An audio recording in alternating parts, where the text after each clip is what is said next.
Join Dice and Dialogue, Cypher System RPG Tabletop. This is part 2, and discover the step-by-step process for creating unique and powerful characters in Numenera. A tabletop role-playing game set in a far future world. From choosing your character type and descriptor to assigning pools. Pools. And choosing abilities, equipment, and ciphers. This podcast will guide you through the process of bringing your character to life. Hello and welcome, heroes, to the Crit Academy Dice and Dialogue. I am your host, Justin. I'm your co-host, Ian. I'm your co-host, Alex. And I'm your co-host, Brandon. We are excited to delve into this step-by-step process for Numenera. This is part 2. If you missed the last episode, make sure to go back and give that a shout out or check out. So when designing a character in most RPGs, there's a nice flow that goes with it, right? Yep. And each RPG is a little bit different. And we really want to talk about the details of how to create your character in Numenera, but also the kind of examples of some of those different features that make Numenera such a really fun character creation process. And one thing I mentioned last episode too, we'll be using these terms interchangeably for the most part, but Numenera is like the setting, whereas the Cypher System is the game engine. Yes, and Cypher System is very versatile to game genres. Yeah. So And me mentioning that will actually become very important during step 1. right. So one of the very first things you do when you are building your character is you're going to choose the type. Alex, what are the 3 different types? So it's actually super interesting and unique. I've never seen somebody do it like this. Yep. You are blank, or it's blank is a blank who blanks. So Yep. it's your name is a, and then essentially your background / personality as a adjective or an adjective, and then what you are, your class, you could call it who, and then your subclass. It's beautiful. And for the most part, the subclasses are open to all the classes. Yeah. So when you start your character, they fit under certain categories, right? Yep. Glaive, Nano, or Jack. If you use Numenera. And that's what these notes were based on specifically. Yeah. So we'll keep that in mind. But the setting changes those terms. Basically, a glaive is like a warrior. Yep. A nano is almost like a technomage. Yeah. Right? Or a scion or something along those lines. They're very general terms, but they kind of categorize everything. And that's stressing that because depending on which setting you go off of, based off of the Cypher System, those terms can change. Yep. But if you go off of the Cypher System book, you actually have 4 types to choose from, which are Warrior, Adept, Explorer, and last, but most certainly not least, Speaker. Which I think is what Alex ran on our game, right? Yep. And I ran an Adept, and I believe you ran a Warrior. That was Warrior. Yeah. So so you start by choosing your type, and each one of these kind of controls the different unique abilities, skills, and powers that your character may have access to. So Alex, well, we'll start with Brandon first, then each of us can tell us a little bit about some of the unique skills that came with your type when you played on our game. Brandon, you chose the glaive, which is the warrior. So what was the 1 or 2 abilities that really made that character class kind of stand out? There was 3 abilities that just came jumping out at me, and it was all mechanical. Mm-hmm. And one of them was a skill. 2 of them were kind of passive, and that was being the ability to use light, medium, and heavy armor, just period. Yeah. And you can also have the ability to use light, medium, and heavy weapons too. So it gave you options to certain equipment. Although I do want to point out, though, the actual skill section themselves actually come from your descriptor and focus, not your. Oh well, then that might be my bad then. Yeah. On the notes here, but all right. So you got some interesting skills that set your warrior apart, specifically giving you access to equipment that others don't really have, right? Right. Alex, what about you? You had a speaker. So my adjective was that I was empathetic. That's what I decided for my personality, and that gave me We're not there yet. That's the Oh, next we're point, not the there? descriptor. We're just talking about the type. Because we okay. got step 1 is choose your type, then your descriptor, and then step 3 is your focus. Yeah. Actually, I believe you choose your background first. No. if you choose your type, which includes a background connection, Right. which is not the same as the actual. Yeah. Okay. Yep.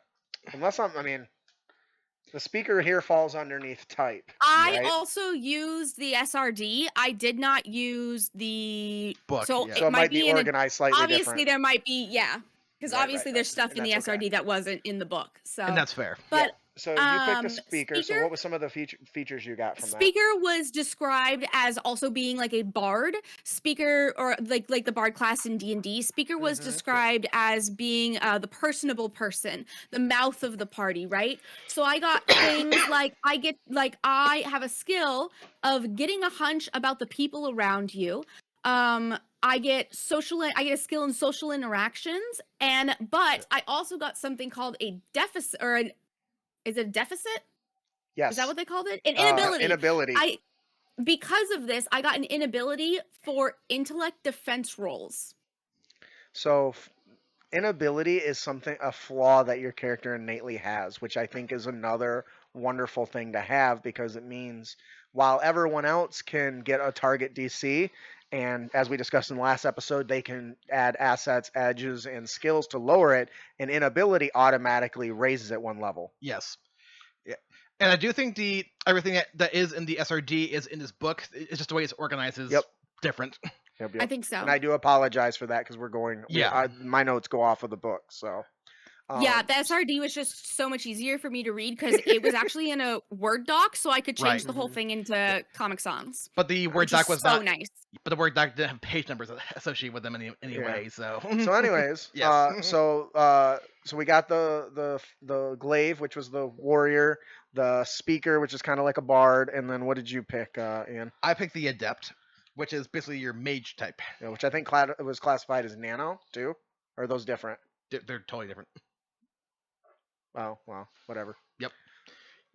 There's a lot of them. Well, the three you mentioned were from Numenera. I'm talking about from the Cypher System book. Yes. So, all right. So tell us a little bit about your adept type.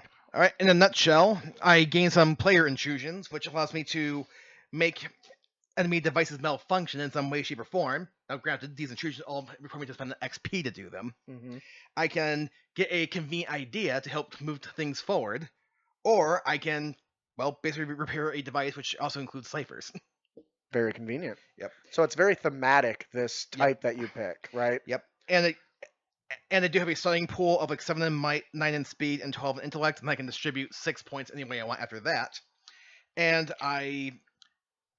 at first tier, anyway, my effort's 1. I have an intellect edge of 1.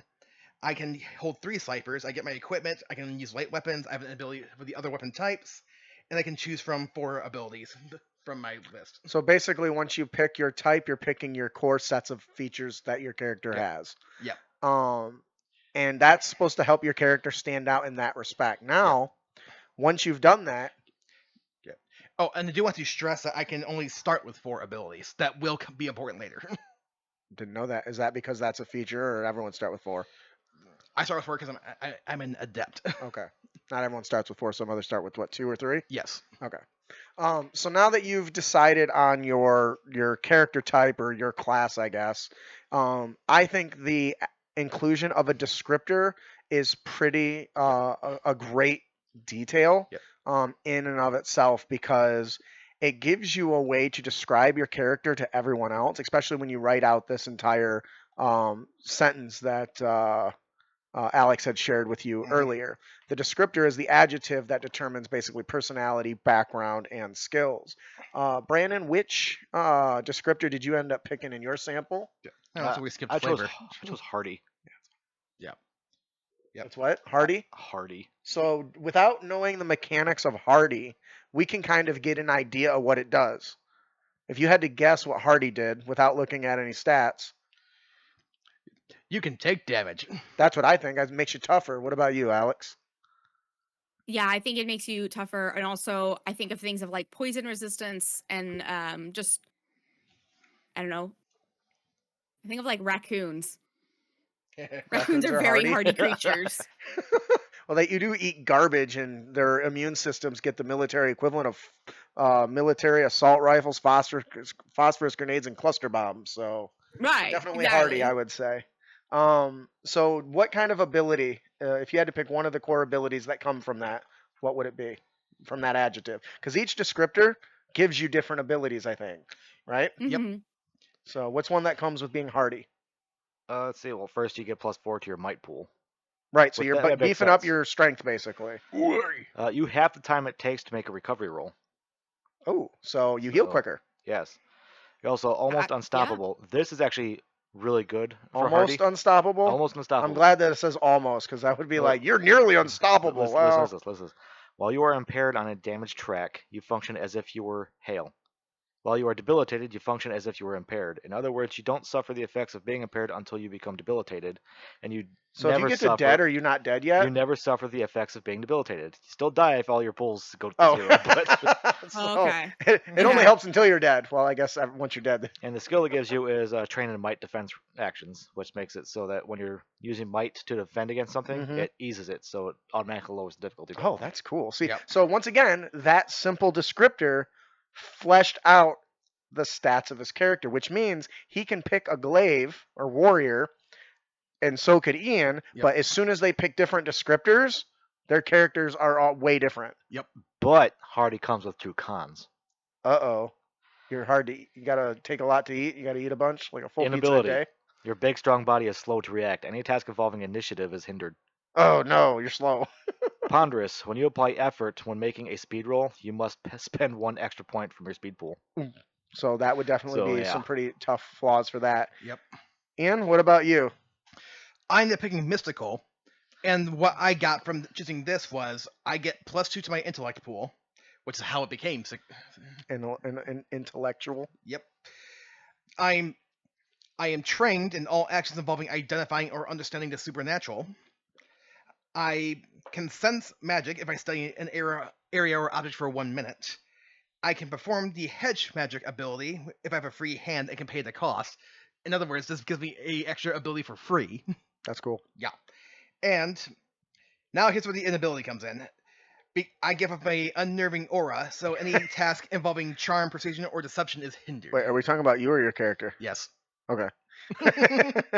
So once again, the descriptor gives a collection of abilities, some good, some bad, which helps flesh out the concept that you're going for. Yep. And in this case, we've learned that he's an adept, which means he's some sort of magic user or techno user.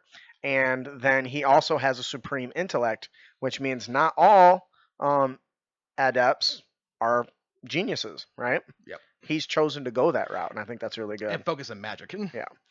Aelx, what about your character?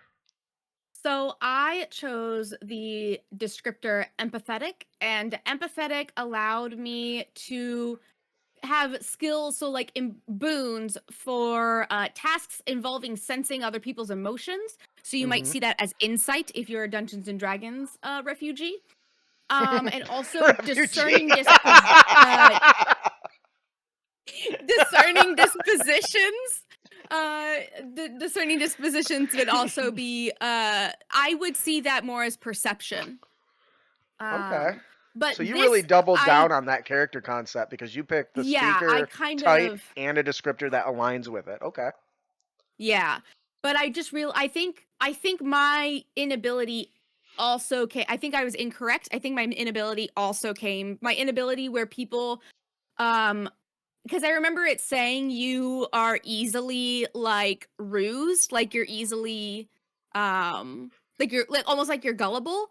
But you feel for people and it's really easy to persuade you.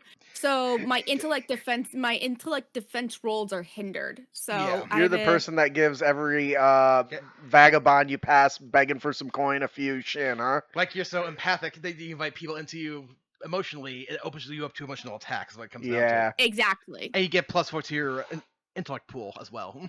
Well, even then, her specific character was a big help with the game. Yeah, it was. Well, all of them were, though. I don't know how. I still don't understand how you can have such high might and still just fail every. He got grappled by a tentacle monster. Because the high might is, I'd roll a die, and it's so low. It's like, okay, you said it's a difficulty what 3? I don't think the difficulties were that high. Yeah, you said difficulty 3. When you roll ones and that's twos, it don't nine, matter. and I'm rolling a fucking 4. It's like, okay, well, shit. Sorry, dude. I don't want to spend effort because I don't know what's coming up next. All right. Hey, But that's part Ian, of the challenge, right? what was your final pool for intellect? My final pool for intellect was, let me pull up my character sheet, was 16. Ah, mine's Is that good? 18. And that makes sense she's like because you got a +4, I got a +2. My pool Remember, is and 20. see, it's worth noting that unlike games like that you may be a D&D refugee, there's only 3 categories, so a lot of stuff gets bundled into the same stat. And now one reason why I didn't mind pumping up my intellect so high, aside from it being based on my skills, but as we mentioned before, all 3 of your pools double as your health. Mm-hmm. And by default, your might pool is attack first, then your speed pool, then your intellect pool.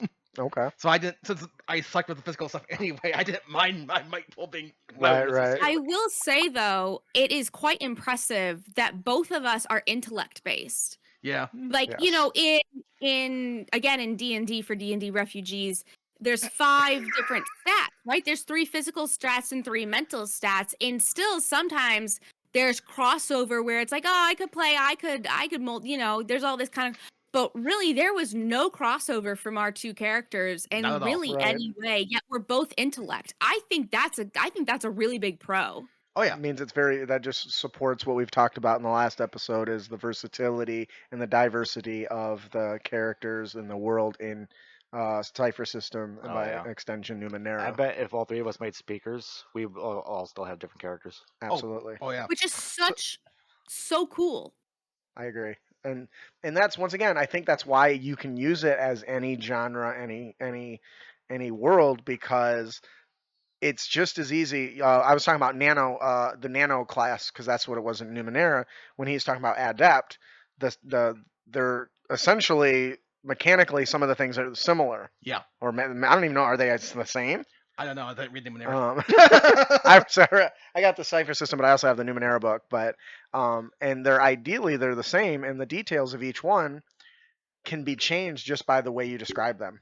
Yep. Like for instance, if he's a mage user shooting blasts of a ray of energy from his hands, like a wizard, versus the nano version might just be my hand coming out of a cybernetic hand and pulling an Iron Man with a repulsor blast, or a Mega Man or something.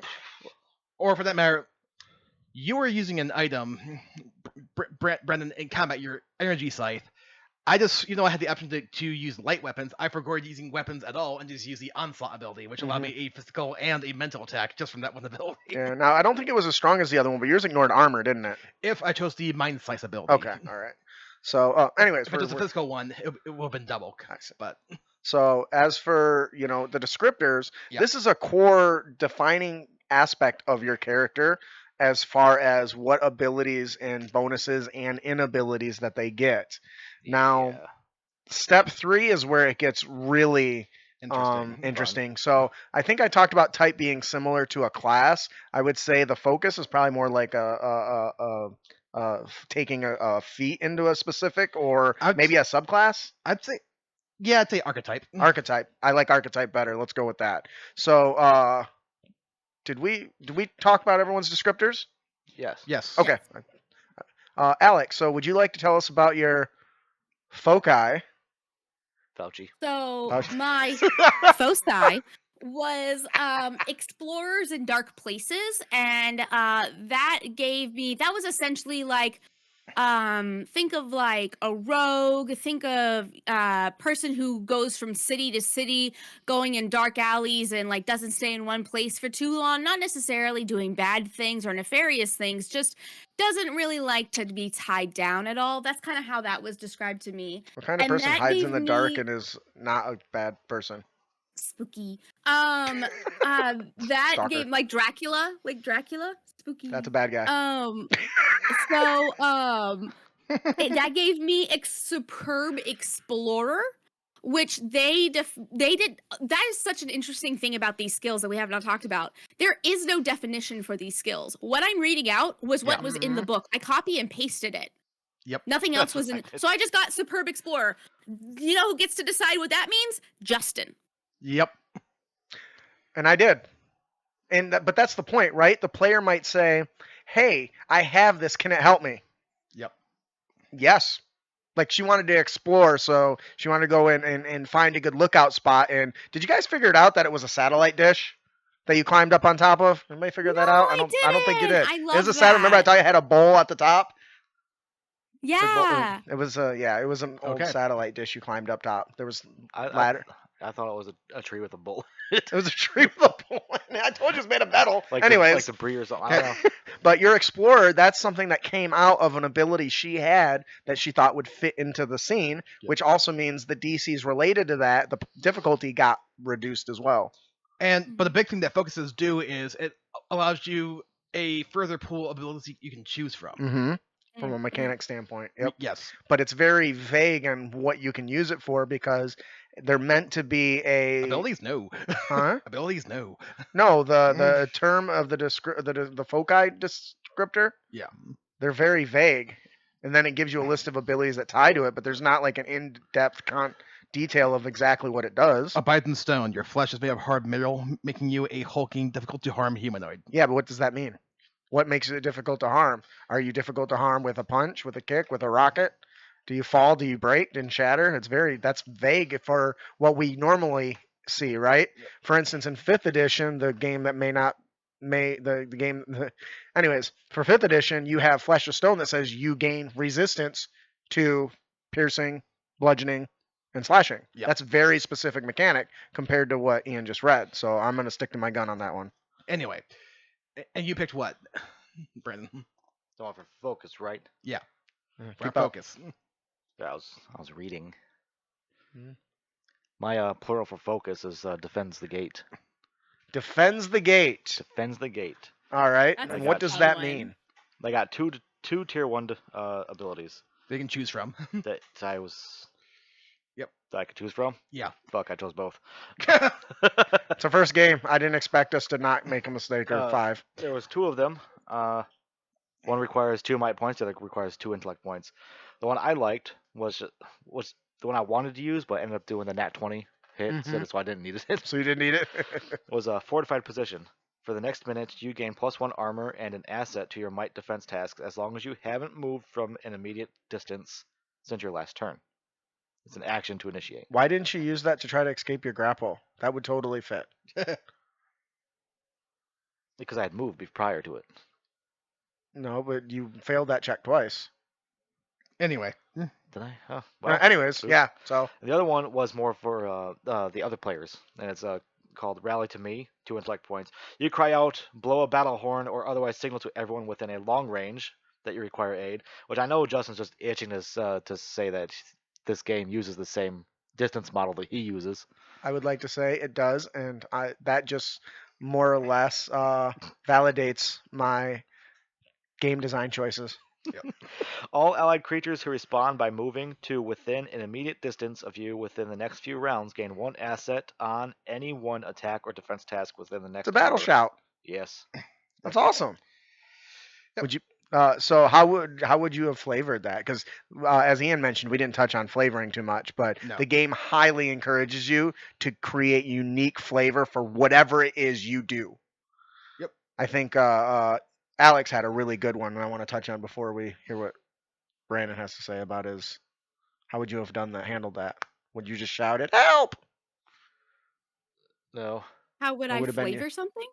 I don't know how I would have flavored it. Just shout then. It says you could I shout, use a probably would have done some horn. form of battle shout, Would be just a battle shout. or maybe because I was a robot, I had a robot body. Mhm. Perhaps like my arm would open up on the bottom and a gong would come out and I go. Doosh, Oh my God! Really, and a people- gong? That's Yeah. awesome. But that would be unique as hell. I'd like that. No, Alex, you had a really good one with the description of like the little dart thing in your head. Oh, that thing was so cool. Oh It was yeah. the coolest thing ever. And she took control of she enthralled my NPCs. I was not happy with that, but Mm. I was working myself up for the little whiny character. So, tell us a little bit about that flavor, and then we'll move on.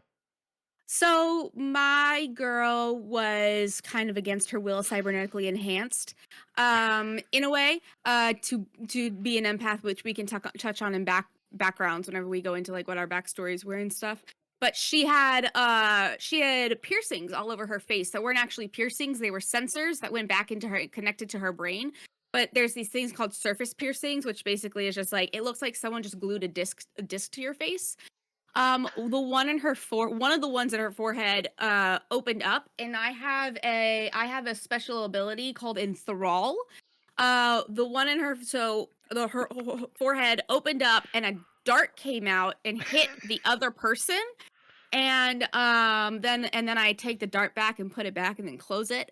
But that causes the person to come under my spell. So you drugged my NPC. I did. I drugged a little girl, actually, is what I It was did. bad. And she was terrified and scared and concerned, but trying to be helpful. And she's like, I'm tired of this. Bzz. But it was a really cool way to play that ability. There's a little bit of a prick. Just a little poke. All right. Something we forgot to mention so far in these focuses is like the GM intrusions it gives you. Do you want to give us an example? Oh, yeah. Why, sure. First off, like my focus in the being commands mental powers. Yep. I can pull images from dreams and bring their life into the waking world. And the GM intrusion that it grants you is something glimpsed in the target's mind is horrifying. A feedback loop allows the target to read the character's mind back. See, I didn't know that because that would have been fun. Yes. Because you were doing a lot of the mind reading stuff in that game, but that was more of a communication tool. That's not the same thing, is it? Yeah. The tier 1 ability. Now, each focus gives you abilities you can add to your list you can choose from, Right. from each tier from 1 to 6. And the one added to mine was telepathic, Okay. which allowed me to connect to an ally at the cost of 1 intellect pool point. For 10 minutes, I could connect to multiple people. Mm-hmm. And if I spent an extra point, those connections would each then last 24 hours. But because I had an edge, I could reduce the cost to nothing, whatever.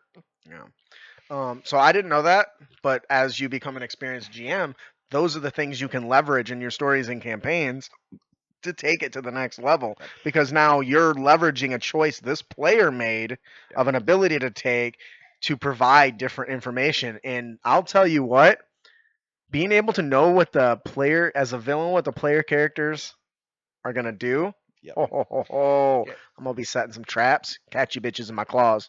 And just because I didn't touch on it, the tier 2 ability I could choose from is Mind Reading, tier 3, Psychic Burst, or Psychic Suggestion, tier 4, Use the Senses of Others, 5, Precognition, or 6, Mind Control, or Telepathic Network. See, there's a lot you can do with that. Yeah. Precognition, see his own death. No, know what not to do. I'd rather mind control than talk to multiple people. So all these combined made me a mystical adept who commands mental powers. That is what my character's class is, quote. and see, so that's the unique part, right? Yep. Oh, yeah. Each of these choices is building your own unique character. Yep. Because there are hundreds of choices in some of these examples. Yep. Now, when we talked earlier about the glaive and the nano and the jack, that was just like the ones in the starter book. Yep. There's more. I mean, the Oh, yeah. game's got all kinds of expanses. So, one thing I wanted to touch on, we mentioned it kind of briefly, is that step 4 is usually assigning your character's might, speed, and intellect pools, which basically, if you haven't figured out, kind of represents your physical and mental capabilities. / health. Which includes helping you complete certain tasks, intellect for doing research, for instance, or a knowledge check, while might for moving heavy objects or running long distances. And, well, maybe speed could be, I could see a use for speed or might maybe for the running. What do you think? Speed maybe? I would say might, if anything, for endurance. And then speed for just how quickly you get there. Yeah. So there's a lot you can do with each of those. Now, for me, I think that's critical because you can build a character like the speaker that Aelx made, but maybe I want to go a little bit a person that likes to persuade, but when diplomacy fails, it moves into Parkour. aggressive negotiations with my fists. What were you saying? Parkour. Parkour. I was thinking aggressive negotiations where, if you don't know, that's anything that involves a lightsaber. But for me, so we could have 2 different characters with a different feel, just the way we distribute our points. Yep. right? If she's got more in intellect, which she put a lot of her points, I think you said you got an 18. If Yeah. I put that down to like a 15 and then increased might, that means there's something she'd be able to pull one over other people a little more often and understand them. But when I can't make that connection, I just kick them in the face. That's problem solved. You connect them with your fucking See, foot. To build a physical pool- connection. My pools really, really, really changed whenever I found out the stun stick existed. Because I knew that I wasn't going to be doing damage anyways. Like I knew I wasn't. Right. I'm not building a character to do damage. Like that's not what I'm doing here. And so when I found out the stun stick makes them lose a turn, I mean that's probably one of the most powerful debuffs that you can do in this game because you don't really have debuffs in this game. So that's Right. why I decided to put everything in the intellect because I was like, fine, I'll just use a stun stick. Yeah. So Which actually helped because the monster you guys were fighting was pretty strong and you Yep. stunned it more than once. So Use the Yeah. TTRPG stick. So so that's a pretty straightforward and a really great use of, a good point on how you can build your character slightly different just by applying to your pool. Mhm. Now we interrupt this broadcast to bring you a special bulletin. Aelx, would you like to sell yourself again? Maybe start Yes, with the but name do of the I book say this that time. it's ending soon? Do I Yeah, say- do I because this is pretend like going. it's Yeah, ending because soon? it's gonna be. Yeah, because it's gonna be 2 weeks. This is good. This Okay. episode's gonna launch 2 weeks after the last one. Yeah. So hi, my name is Aelx, and I wrote Alex's Bombastic Oddities, which is being made with Justin and with Crit Academy, which I am so grateful for. This is a book that has accessibility in mind, that is made specifically for GMs of any system. It's system agnostic, that may or may not need help creating or creativity or having that spark, but it doesn't step on your creativity because that's the most important part. Is you. So if you would like to, I lost it. Can I do that again? Yes. I'm Well, we're sorry. not live, so have at it. Alex's Bombastic Oddity is a book written by me with the help of Justin with one thing in mind and one thing only, and that is to spark something within you. The point of the book is to get you to create things all on your own by giving you the tools needed for GMing in any setting without stepping on your own creativity, because that is the most important part here. If that sounds like something that you might be interested in, or if you just want to support Crit Academy and me, go ahead and check out the links in the doobly-doo. Do you remember, honey, when you said nobody says doobly-doo? There it is. Random, but okay. Anyway. I remember that always because I would use say doobly-doo. I would say it was when we had the big table, and I would say, yeah, you can find everything in the doobly-doo below. And you yelled at me because nobody says that. I remember that because you scarred me. Because I had been saying it forever, and she's like, nobody says that. And I'm like, you don't watch YouTube. Anywho's. All right, Matt rant Colville over. and Hank Green say doobly-doo. Matt Colville, yeah, you're right. I don't know who the Matt other Colville dude is. got but- it from Hank Green. Hank Green says doobly-doo. And that's where I Doobly-doo. got it from. And also, the TikTok algorithm does not recognize, it recognizes Doobly-doo? link in bio, but it does Ah. not recognize link in doobly-doo. So, and doobly-doo can be anything. It can be the description. It can be the comments. It could be the blah, blah, blah, right?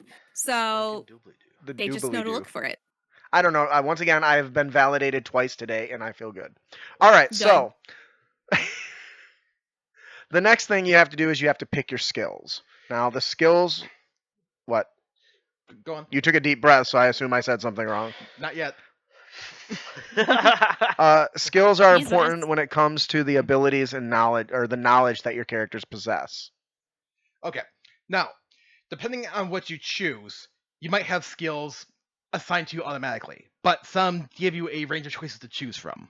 Can you give an example? Like, you mean like a choice of descriptor or type? Like, because I chose like the mystical, for example, my skills were you understand magic, you can sense magic. Okay. Whereas if I took the like a more intellectual one that involves a lot of studying, it says you know all about subjects. Pick 3. Okay. Yeah, a hardy warrior that defends the gate only has one skill. You don't really get much option there. No, you don't. No. I guess the I- fighters are a little more straightforward. Go ahead, Alex. I believe that Speaker was the one that gave me a little list of ones to let Yeah. me choose from. Yep. And so those skills, while they are limited based on the descriptor, you still have some versatility there, unless you pick the fighter apparently, or the what was it, the glaive? Yeah. So. Eh. But once again, these all tie into your character's knowledge and experiences and stuff. So I would say, as a player, if you're developing a backstory, find a way to fit this into that and how you learned it, even with a sentence or two, right? Yes. Once you've chosen your skills, you want to choose your abilities, right? Now, your abilities and equipment kind of fall under this category. We had touched previously. Was that this episode or last episode They blur together. that we talked about the equipment? I think it was this episode. Yeah. Last episode was when I gave my grievances about the equipment. Right. Okay. And they backed you up on that one. And your abilities, each type allows you a certain amount of abilities, and when you add your focuses, it adds to your ability pools you can choose from. And as you move up from tier 1 up to tier 6, you can choose abilities as you rank up. So And make them stronger, and more efficient, or just new abilities in just new general. abilities. Okay. Abilities in general. What Now, maybe about? it might be improved versions of what you came before, but they're more expensive as a result. So Okay. Was there any interesting abilities you got to choose there, Alex? Yeah, one that I didn't get to use. This came from Speaker. I have the ability to erase memories. That I would've don't been know really how helpful. you would have ruled that. I've been all on top. You say, I'm going to erase his memory. What part? Do it, make it happen, because that's cool. I thought you could do something like that to that little girl you like enthralled. I was going to, I feel but like, then she let us in. I feel like with the flavor section, I had something like that too. I think it was something like erase like the last 5 minutes or last minute or something like that. So I just want to give the GM's perspective on this. Yeah. You guys walk up, negotiate with a high-ranking soldier, and it doesn't go your way. Erase, rewrite, try again. Yeah. I feel like that's almost like a get-out-of-jail-free card. It can be. Like, hey, these are not the droids you're looking for. Sir, it looks like this hologram. Bzz. Well, Oh, you're looking for before I droids? Those are the wrong ones. Sorry, go ahead. Before I enthralled her, I was going to knock her feet out so she fell on the ground and then erase her memories, and then have her come to, like quotation marks, come to and be like, oh my God, you fell and you hit your head so hard. She had a whole thing worked out already. I did. I had a contingency plan. I did. I call bullshit. But like, And she'd believe you too. What? She'd believe you too. I know. I don't know if you figured it out. And- she's pretty gullible. She was young she and was. confused. I mean, she went into a not cult, so Yep. a not not cult. a cult. Not a cult. I'm telling you, it was an order of the vortex. Yeah. This bastard Brandon kept calling it a cult, We all- and then the whole time, everyone else started doing it. I Hey, couldn't stop calling hey, it a cult. Hey, It's an order. every cult never calls themselves a cult. Oh, God damn it. And they worshipped a garbage disposal. No, they worshipped a power source that just happened to be double useful as a garbage disposal. They worship a quantum tunnel, that tunnel to a star, which they use as the power source, which you can also just throw, which was two-way. Yeah, and technically, I love that description you do. Is that teleporter's like, it's a type of teleporter. I forgot about that because it wasn't wrong. It harnesses the power of a stall to power everything, and then that's Yep. what runs the AI and the entire ship. Which, by the way, the temple was a ship that was just Yep. designed for an entire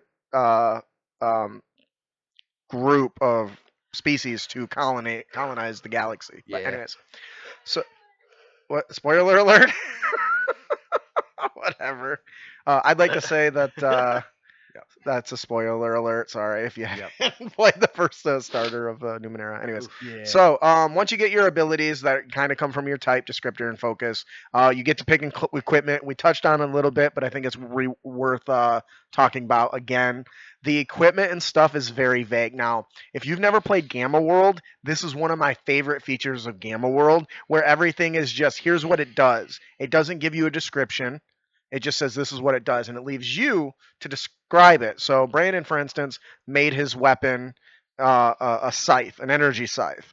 Nothing in the data about energy size, right? It's just the If I form. remember, it was an energy scythe that looked like a gun, right? No, You I pulled don't the trigger, recall. I thought. When it that was was the RPG, wasn't it? when it was sheathed and it wasn't in its pulls form, down. it looked like a gun of some sort. So it like yeah, it expands. It expands when you pull the trigger. So wait. Not only did you have an energy scythe, you basically had a handheld transformer. Yes. That's awesome. So cool. You press the button, he goes. I can't do the stupid. There it is. I tried. I failed miserably. Anyways, but that's what makes the game so great. Like, Ian, did you have any particular type? Did you wear armor? No, I didn't need armor because one of my abilities. Okay. Because I took the ward ability, which basically gave me +1 armor just naturally. I did. Okay, so what did your armor look like, Brandon? I had Kevlar steel plates welded to my chest. You had Kevlar steel plates welded to your robotic chest. Yeah. Nice. So how do you get into all that innards with the Kevlar in your way? You take it off. And how is Kevlar steel plates? I thought that those were like a cloth. The steel plates are under the Kevlar. So you have Kevlar and steel Kevlar plates. steel plates, yes. Yeah. I found a Kevlar vest somewhere, and I just say that's mine. It's just yours. Yeah. What about you, Aelx? Did you have any your character have any armor? I had light armor, and what I decided is that it is a mishmash of pieces that I like. So one of the things about my character was like she will like travel with adventures for a little while, and then they'll either die or she'll just be like, and then she'll move on. Like whenever they get too close, she'll move on. And so it's a bunch of it's a mishmash of armor from people that have been killed in her presence, and then she was like, "Well, waste not, what not," and starts. It's mine now. She's got She's, chainmail, a little polder made of steel, maybe a leather belt or sash. Yeah, exactly. Please tell me, like somewhere on her arm or shoulder, she's got a tattoo of a recycle symbol. She's That is recycling everything so she funny. finds. Absolutely. Got to protect the environment. All right, so the last thing that I want to touch on for the character creation process is choosing ciphers. Yep. This one's kind of open-ended somewhat. Yes. So ciphers, a quick refresher, ciphers are single-use items. So when you create your character, you get to pick a few. Or roll for it. Yeah, but I feel like most players would want to pick them so they can optimize their character for one use. Yeah. Whether it's a thing that gives you teleportation powers, flying, there's one that lets you just walk through walls, because that wouldn't be inconvenient as the GM. But it would be inconvenient once, right? Is that what you picked? Yes. I saw his big old grin. I assumed it. He picked the thing. Why didn't you use that earlier? I never needed to. Oh, yeah, you guys got in. I guess you could have just walked right through the door at that point. So ciphers are actually a pretty cool part of the game. We've talked about it in the previous episode. Took a little bit of length, but And you can always slot in a limited number of them at once too, depending on what your type is. So you pick them out, and then you find more as the adventure goes on. But since you can only carry so many, you're encouraged to do what? Use them. Yep. Yeah. How many of you guys actually used a cipher? I know. Aelx did with the grenade. Yeah. I didn't. I wanted to, but I didn't. Why? Because you were saving it for a moment, weren't you? Well, when that moment passed, I still had the ability to use it, but then I had the Staff of Destruction, right? Yeah. And I was running up, and I was thinking, okay, I can either shoot him, or I can put the staff on my back, because now that's my equipment, it'll teleport with me, and I can just run off. Yeah. Which you were about to do, but your party is just like, what are you doing? There was that. He was still in the fight, and you kept egging me on to use it. Well, yeah, because it was the end, and I was like, I wanted you to use it, because if you didn't use it, you wouldn't have what? Found out what it was, and I was like, So I put too much thought into that, did not get used. I was pretty happy that I found out what it was. Yeah. And the fact that it was one use item, because the RPG or Rock Launcher comes with one piece of ammo. Yeah. That's why I picked it. I still left when I played the game at Dragon Con. My cipher was essentially act as the movement tracker in like the Alien movies, where it's like their radar, but they only appear when something moves. And I'm like, okay, I'm in the forest. I'm being stalked by 5-foot spiders. They're all over us, man. So I'm just gonna activate it just so I can see what's coming at me from where. And the GM's like, okay, You activate the Cypher, and you regret it almost immediately because your radar turns solid. Oh no! Run away! You got to teleport, Cypher. And so this goes back to the fact that you're encouraged to use them. You get to pick them to some extent. Yep. Some backgrounds and stories will let you know what they do. Others you won't know what they do. And I think that brings a level of fun to the game that is missing in some games. Yep. That's why I like Wild Magic Sorcerer and for you D&D refugees. Okay. Well, I do want to mention too that we did cover the main character building options, Yes, but it does there's more. touch on here that there are other things too, like you can add some flavor, for example. Mhm. But in like some of the genres, they can add additional stuff, like in the fantasy one, they add like options for like add these to your stat block if you're a dwarf, elf, Right. and so forth, or learning spells and. Well, there's a lot Yeah, about it really is. It's 400 pages. Alex, were you going to say something? Oh, I was just going to mention once again, since this was in the previous episode, I just want to mention once again that for foci and for your like class speaker and for the adjective, they do have in the book, or at least in the SRD, they had a section on how to create your own with your dungeon master and like a Yes. guide of how to create your own. So if nothing that you see in the book really sounds interesting to you, make your own. It's totally legal to make your own. Absolutely, and I love that Yep. because they're giving you everything you need to expand upon the game. Oh yeah. So My only complaint though I had was reading through like some of the descriptors, like some of these okay, here and there's like okay, most of them are good, but every now and then I feel like when I read things I'm like okay, you gave us some stats, but then you went oh crap, we've got to give them a weakness. We're just gonna put this one on there. I'm like this feels like it has nothing to do. it doesn't do with anything to do with it. Although the big offender for me was calm, but when you actually read it, it's like, oh, your strengths are you are well read, so you know a lot about a bunch of subjects, and because it's your time studying, you have no physical abilities. I'm like, that's not calm, that's being a nerd. That's my life. All right. So overall, the character creation process is pretty swift and light. It can be. But it can be simple to learn, but there's a lot of more depth to it and to the options and choices you pick. And I will admit, I did save myself a lot of time it's like, okay, this is all I need to know to build my character for this adventure, so I didn't read through everything. Right. I just read through all the stuff I needed to know and moved on. Yeah, and that's perfectly okay. Oh, yes. Which is great for new players that want to try it. It's easy to get into, new game masters. Overall, what is your guys' thoughts? We'll start with Alex on the character creation process for Numenera or Cypher System. I want to tell people about my backstory. I'm really proud of it. Don't want to take too long. We got. I give you 30 seconds. Go. Remember your serial number is Oh, 443. if it's gonna take too long, then never mind. Sorry, I didn't know we were shooting. No, it's for, okay. for You've got I a couldn't minute. Go hear ahead. what time we're shooting for. 45. A minute from now. Yes. Okay. But this is the last thing before we read the closeout. So, if you would like to tell us about your awesome character concept and backstory you came up with, go. Basically, And we're out of time. You're such a dickhead. I'm kidding. Fuck you. Go ahead. I'm gonna throw out this one. No, it's fine. It's fine. I don't wanna make us go over. No, keep going. I had a lot of fun with character creation, even though there were some really difficult parts. Even me, a person who has a really difficult time reading, I found that very easy to read through, and it was again, except for the weapon, the equipment, it's extremely intuitive. It makes sense. You just sit there and go, oh yeah, I get it. Yeah, empath. Yeah, that makes sense. So that's what I say about the character creation. It makes sense. Although it is worth noting that once we actually knew where the equipment was, Yeah. But It once made again, sense to get right, but like needs to be intuitive from the beginning. So, yeah. All right. Anything else? Yep. Nope. Good. Awesome.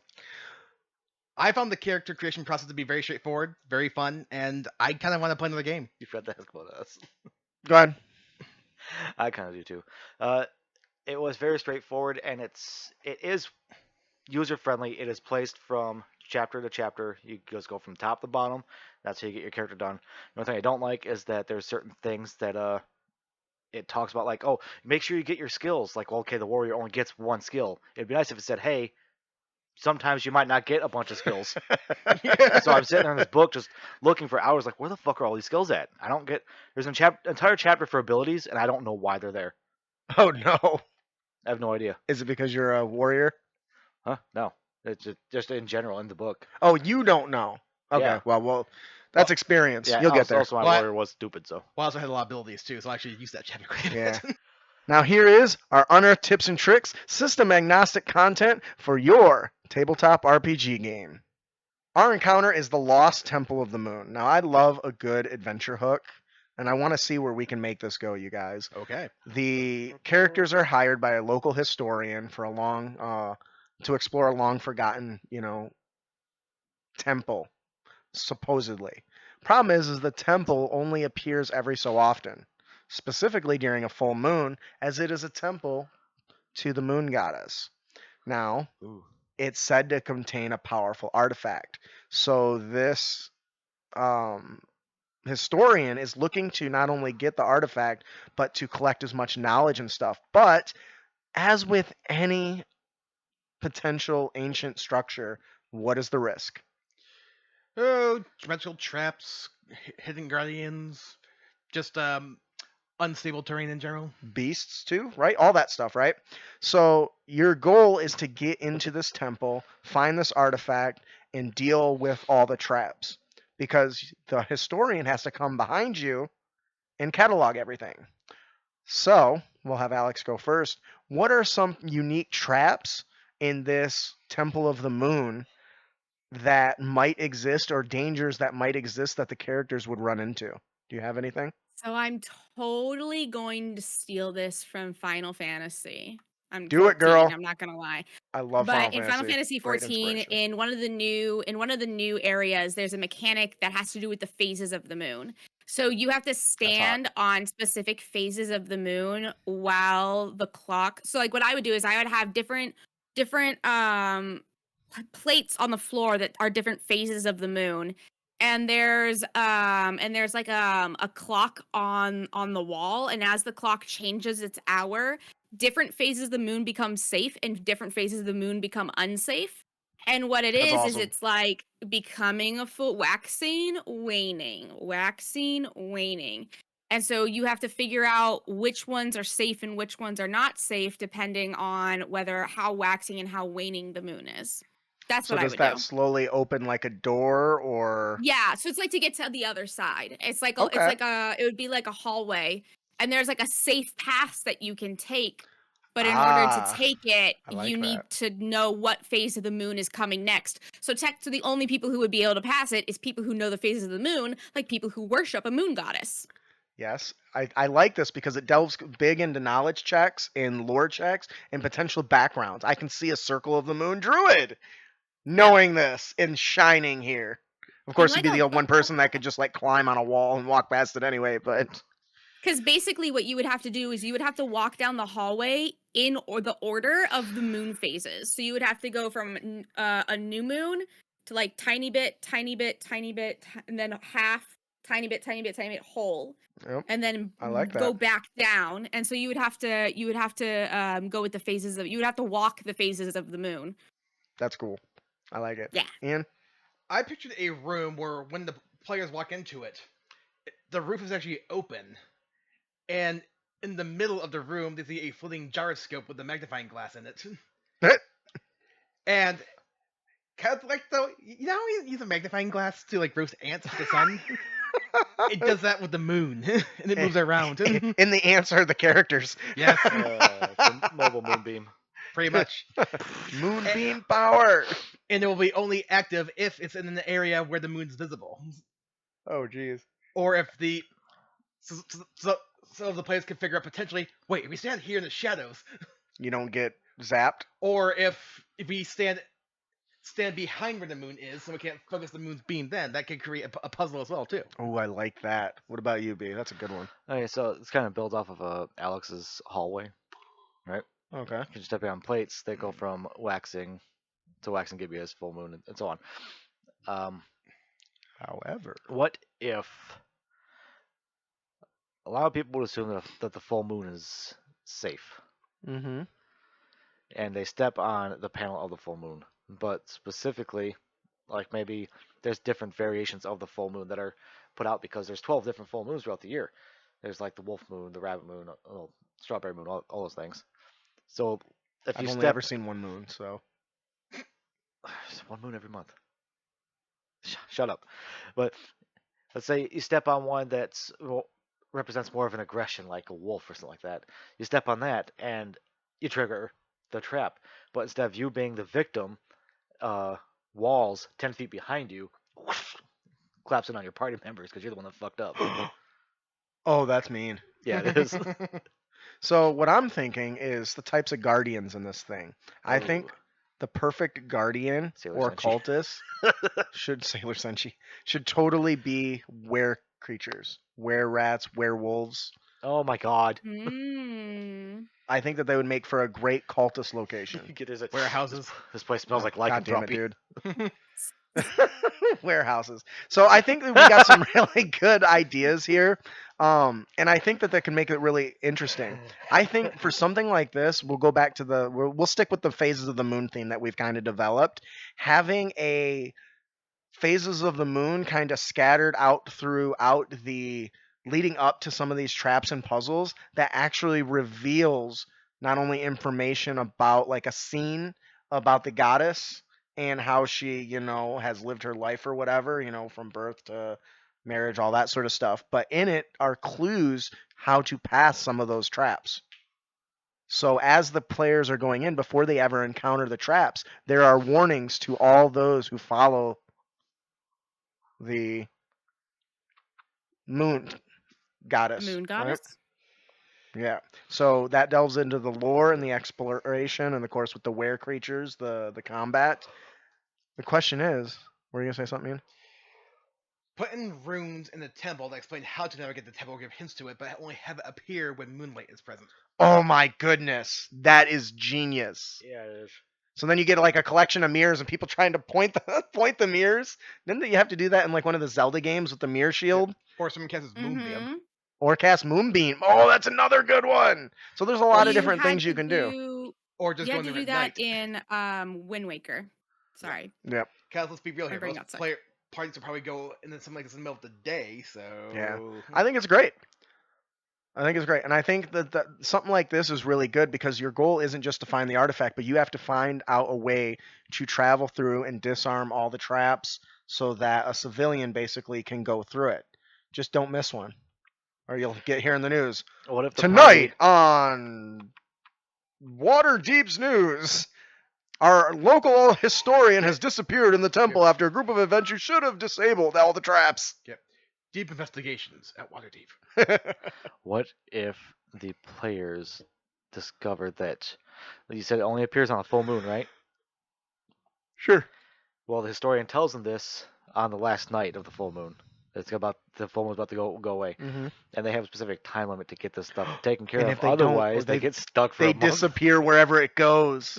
Ooh, I like that. They just end up in the That's Fey fun. realm for 30 days, which Oh is my like 30 goodness. years 30 in the real years. world. All right.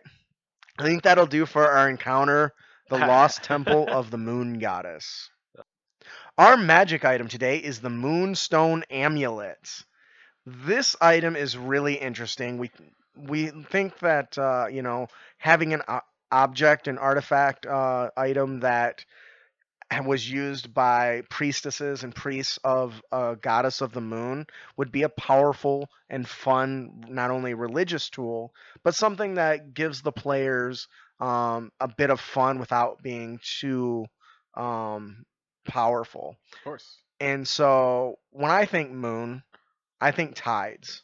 Yep. So why not having a magic item that allows the player to control water in large amounts? Ooh.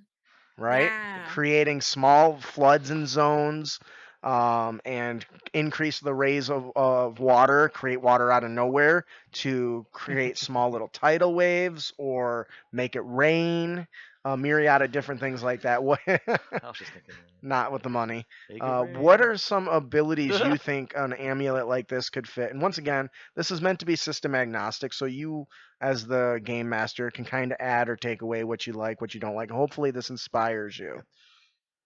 If you're controlling the weather or the tides, something I can see you doing is if you're on a river and need to transport quickly, increasing the flow at the river's speed. Oh, that's cool. I may have gotten that idea from whitewater rafting in the spring. Or vice versa, they pull a Moses to stop a ship from getting away. Part the Red Sea. Part the water with your power of this amulet, so they can't actually keep going. Yep. That is really cool. I'd like that. Or maybe it's just you need to get across somewhere and there's a wagon, no boat. You split the sea and you guys just walk across. Jeez. So this is probably because I grew up in a port city. I grew up on an island. I grew up on Galveston Oh, I'm sorry. Are we Island. giving you like some nightmares here? Or? No. But that's probably why my mind went into a different place. Okay. My mind went that if you have a port city, the number one thing that is important about the port city is the port. So screw up the port.